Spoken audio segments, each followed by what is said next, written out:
ছোট্ট একটা গ্রামে অর্ণব নামের এক কিশোর থাকত। অর্ণব ছিল মেধাবী, কিন্তু তার একটা বড় সমস্যা ছিল। সে সব কাজ পরে করার অভ্যাস গড়ে তুলেছিল। পড়াশোনা হোক বা অন্য কোনো কাজ, সব কিছুতেই সে ভাবত কাল থেকে শুরু করব। তার মা বাবা বারবার বলতো, বাবা, সময়কে অবহেলা করো না, একবার সময় চলে গেলে আর ফিরে আসে না। কিন্তু অর্ণব সে কথা গুরুত্ব দিত না। স্কুলের শিক্ষকরা যখন পড়া দিত, অর্ণব তখন খেলার মাঠে বেশি সময় কাটাতো। পরীক্ষার আগে রাত জেগে পড়াশোনা করতে গিয়ে সে ঘুমিয়ে পড়ত।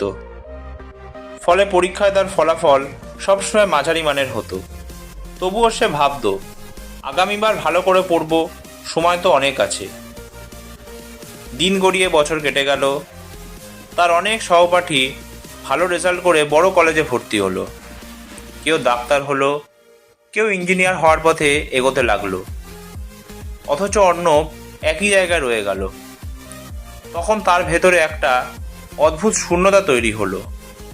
সে বুঝতে পারল, সময়কে অবহেলা করার ফলেই সে পিছিয়ে পড়েছে। একদিন গ্রামের এক বৃদ্ধ শিক্ষক তাকে বললেন, বাবা, সময় নদীর মতো। নদীর জল একবার বয়ে গেলে আর ফিরে আসে না। সময়ও তেমনই। তুমি যতই অনুতাপ করো, হারানোর সময় ফিরে পাবে না। কিন্তু মনে রেখো, যতক্ষণ জীবন আছে ততক্ষণ নতুন করে শুরু করা যায়। এই কথাগুলো অর্ণবের হৃদয়ে গভীর দাগ কাটল। সে সিদ্ধান্ত নিল, এখন আর সময় নষ্ট করবে না। প্রতিদিন ভোরে উঠে পড়াশোনা শুরু করলো, সময় মতো কাজ শেষ করতে লাগলো।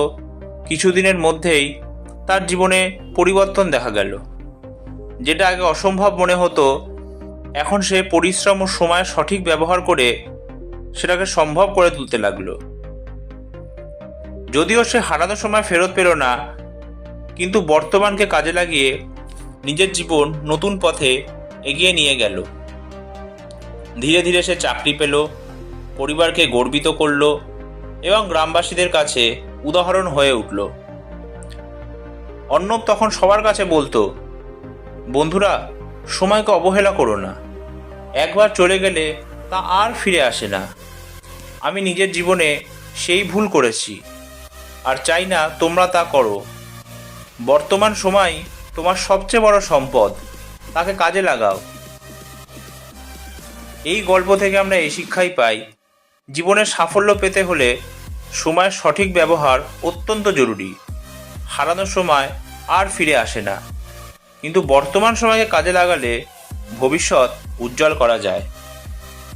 আজকের ভিডিওটি এই পর্যন্তই। কাহিনীটি ভালো লাগলে প্লিজ ভিডিওটি লাইক, শেয়ার আর চ্যানেলটি সাবস্ক্রাইব করতে ভুলবেন না। আবার নতুন গল্প নিয়ে আমি আপনাদের সামনে উপস্থিত হব। ধন্যবাদ।